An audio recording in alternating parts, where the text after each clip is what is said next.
A paz do Senhor Jesus, meus irmãos, bom dia. Que Deus abençoe sua vida, abençoe sua casa e sua família nesse dia, amém?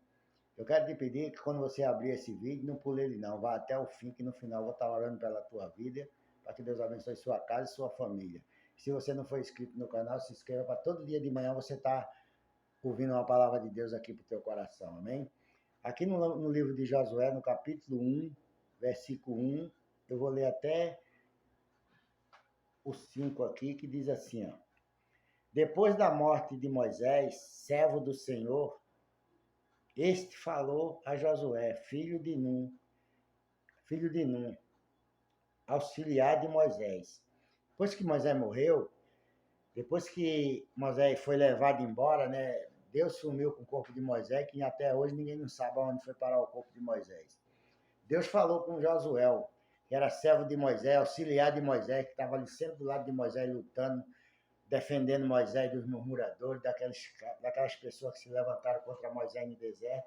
Deus sempre estava dando força, dando graça a Josué, a Caleb ali, para estar protegendo Moisés, porque o homem de Deus ele tem que ter os valentes do lado dele, ao redor dele, para poder guardar eles ali como um anjo de Deus, está entendendo? Que nem Davi tinha 350 valentes que rodeava Davi. Quando Davi saía para a guerra, para a peleja, para lutar, aqueles homens botava Davi ali no meio, ali, tá entendendo? E ninguém tocava no rei, ninguém tocava na vida de Davi, porque Davi estava protegido por 350 valentes, 350 homens que representavam o anjo de Deus ali ao redor do rei, para lutar na guerra e trazer o rei de volta para casa vivo, tá entendendo? Na presença de Deus. Então, o homem de Deus, ele tem os valentes, tem o soldado de Deus, que Deus prepara e coloca do lado deles, tá entendendo? Para ele lutar, para eles. Hoje a gente tem os anjos de Deus que estão ao nosso redor. O anjo que protege a gente por onde a gente anda, por onde a gente vai. Nós temos o anjo de Deus. Você tem um anjo do seu lado para te proteger. No mundo aí eu posso falar anjo da guarda. É o anjo que guarda mesmo, que livra, que protege e não deixa o inimigo tocar em você, não deixa o inimigo fazer nada para destruir tua vida diante de Deus, porque Deus guarda aqueles que temem a Ele e aqueles que buscam a presença dele. E Josué tinha, e Moisés tinha Josué e Caleb e outros ali também, entendendo que era fiel a Deus, que estava sempre ali para proteger Moisés naquela caminhada naquele deserto ardente, quente, tá entendendo? Mas Deus estava com a mão estendida em cima para guardar o servo dele. Depois que Moisés morreu, Deus chamou Josué e falou com Josué, disse, meu servo Moisés é morto, Josué. Agora eu tenho que te usar para poder conduzir esse povo até a terra que eu prometi colocar eles. Você agora quem vai ser o guia desse povo. Josué estava sendo preparado por Moisés ali, ele não sabia que ia liderar aquele povo todinho. Quando Deus quer um negócio com você, irmão, Deus te prepara, que você nem imagina que Deus está te preparando. Você nem percebe, você passa pelas coisas e você nem percebe que Deus está te preparando para uma grande obra, para um grande chamado, tá entendendo? Então a gente não pode. Quando a gente fala uma grande obra, um grande chamado, irmão, não quer dizer que você vai ser dono de um ministério inteiro, que nem o povo é aí, que está no mundo inteiro espalhado, não. É para fazer obra de resgate de alma, pregar o evangelho em lugar que tem gente que não tem coragem de ir. Tem pessoas, irmão, que Deus envia, diz assim, Senhor, me envia para tal lugar, para tal país, para tal não sei aonde, para pregar a palavra. Tá entendendo? Sabendo ele que aqui no Brasil mesmo tem lugar que tem gente que não tem coragem de ir pregar o evangelho. Deus prepara você para te enviar para lá. Deus prepara você para te enviar naquele lugar que as pessoas não querem ir, que diz que ali não é lugar para ele, que Deus não chamou ele para aquilo ali, tá entendendo? É verdade mesmo, Deus não chamou ele para aquilo não, porque ele não tem coragem, ele não tem disposição para fazer aquilo que Deus quer que ele faça não, mas Deus vai enviar você. Deus te tirou desse mundo, te tirou desse caminho tortuoso que você viveu, que você passou, para usar você na mão dele como um soldado valente, como um soldado de Deus, como foi Paulo, tá entendendo? Como Paulo foi apóstolo e pregou em lugar que os apóstolos de Jesus Cristo não foram preparados para ir para aquele lugar, mas Deus estava preparando Paulo no meio dos fariseus, no meio, tá entendendo, dos escribas naquela época, para preparar Paulo, para conduzir Paulo para Roma, para Efésio, para Tessalonicenses, para todo esse lugar que Paulo foi levar a palavra de Deus, e chegou lá, sempre Paulo tinha um confronto com as pessoas daquele lugar, mas Paulo nunca desistiu dos propósitos de Deus.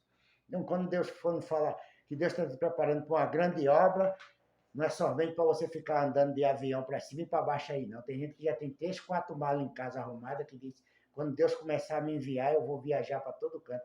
Deus não chamou ninguém para fazer turismo, não, irmão. Deus chamou a gente para pregar o evangelho dele, para pregar a palavra dele. Mas as pessoas estão se preparando para fazer turismo. Tá entendendo? Então, fazer turismo aí fora. Diz que Deus está enviando, mas não é nada de Deus enviando, tá entendendo? Porque quando chega lá no problema lá, querem voltar de novo para cá. Porque chega lá, não tem shopping center, não tem restaurante bom para comer, não tem nada, e às vezes não querem fazer aquilo que Deus mandou ele fazer lá naquele lugar. Então, a gente tem que saber o que a gente pede a Deus, o que a gente quer que Deus use a gente, tá entendendo? Para que a gente foi chamado, por que a gente estamos vivendo, passando essas lutas, passando essas provas, essas perseguições, esse desprezo, essa humilhação. A gente tem que saber o que a gente está vivendo aqui nessa terra diante de Deus, para quando Deus enviar a gente para qualquer lugar, a gente saber porque a gente passou por esse propósito aqui hoje. A gente passa hoje para viver amanhã no lugar que Deus quer levar a gente. Então a gente tem que estar sempre com a vida disponível na mão de Deus, dizer, Deus, estou aqui para fazer a tua vontade, Senhor. Mas me usa, me prepara, me capacita para fazer a tua vontade, porque se depender de mim mesmo, eu não faço nada. Mas se o Senhor me capacitar e me der na mão, tu sabe o que eu vou fazer, porque o Senhor preparou meu coração com disposição e ousadia para fazer a tua vontade. Então você tem que pedir a Deus, é isso, não é pedir a Deus, pedir para ficar, para querer viajar, para querer ir para outros países pregar o evangelho, não, porque você não sabe o que tem lá fora. Você não sabe o que você vai encontrar lá fora, então você não fica pedindo essas coisas para Deus, porque você pode pedir quando chegar lá, na mesma hora você querer voltar para cá de novo. Porque lá você vai correr risco de vida, você vai correr, ser afrontado, vai ser muitas vezes amaldiçoado pelas pessoas que estão lá naquele lugar, mas Deus vai estar contigo, Deus vai te segurar, Deus vai te abençoar, Deus vai abençoar o teu trabalho e você vai salvar a alma naquele lugar e vai sair de lá vitorioso, em nome de Jesus Cristo, quando você dá lugar para Deus. Então Deus não chamou a gente para ser turista, não. Deus chamou a gente para ser enviado, ser pregador do Evangelho, ser pregador da palavra dele, resgatar a alma para o reino dele. Então a gente não sabe o que vai enfrentar, quem sabe é Deus. A palavra de Deus diz que o homem que é nascido do Espírito é como o vento, que o vento sopra de um lado para outro, tá entendendo? Não sabe de onde ele vem nem para onde vai. A mesma coisa é o homem que é nascido do Espírito de Deus, que anda na presença de Deus, ele não sabe nunca para onde ele vai. Ele está aqui hoje, mas ele não sabe amanhã onde é que ele vai estar. Ele está aqui amanhã, mas ele não sabe depois aonde é que Deus vai enviar ele. Porque quem sabe é Deus. Na hora que ele quer, no momento que ele quer, Deus pega as tuas coisas e vai embora, que eu vou te levar lá para aquele lugar. Lá eu vou te abençoar, lá eu vou te guardar, vou te proteger. E ninguém é ordenado ali para tocar na tua vida, tocar em nada que é teu. Porque Deus guarda e Deus protege. É assim que Deus faz. No versículo 2 diz assim, ó, meu servo Moisés está morto.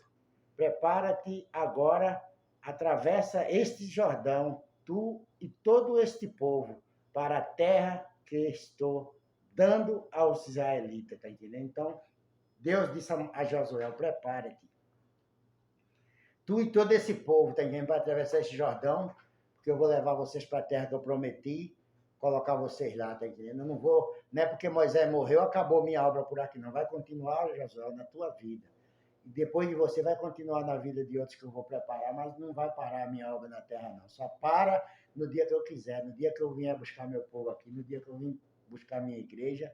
Mesmo assim, ainda vai ficar alguém aqui sendo provado aqui depois que eu levar minha igreja embora, porque eu estou no meio dela, eu estou no meio do meu povo, eu estou no meio do meu servo, e ninguém é ordenado a tocar nela, a tocar na minha igreja, nem no que é meu, porque eu tenho olhado ela 24 horas como a menina dos meus olhos, e ninguém toca naquilo que é meu, naquilo que eu protejo, naquilo que eu salvei desse mundo. Ninguém está ordenado a tocar na tua vida, na tua casa, e nem na tua família, porque eu sou contigo. Estou contigo e nunca vou te abandonar e nem virar as costas para você. Os homens podem te desprezar, as pessoas podem te humilhar, mas eu estou contigo e você está comigo e nunca vou te deixar envergonhado na frente dessas pessoas, porque eu sou Deus na tua vida. Então, confia em Deus, meu irmão. Confia em Deus, minha irmã. Continua firme fazendo a vontade de Deus. Continua firme agradando ao Senhor, porque Ele é contigo. Ele está contigo aí nesse lugar e vai te dar vitória. Amém? Que Deus te abençoe nesse dia. Que Deus abençoe você através dessa palavra. Receba com alegria para o seu coração, que é palavra de fé, palavra de fortaleza, para que você aprenda a confiar no Deus que você serve e nunca duvide do que ele está fazendo, porque tudo que ele está fazendo na tua vida tem um propósito. Amém? Eu quero terminar esse vídeo orando pela tua vida. Meu Deus, em nome de Jesus Cristo, Pai. Toma a vida desse homem, dessa mulher, meu Pai, que parou para escutar essa palavra. Abençoe a vida dele, Pai. Abençoe a casa dele, a família dele. Dê vitória a ele, Pai. Dê livramento, meu Deus, a essa alma, Pai, a essa família. É o que eu te peço, meu Deus, nessa manhã e te agradeço. Em nome de Jesus Cristo, Pai, que o Senhor abençoe essa vida, para a honra e glória do teu nome. Amém e amém. Que Deus te abençoe. Tenha um bom dia na paz do Senhor Jesus. Amém.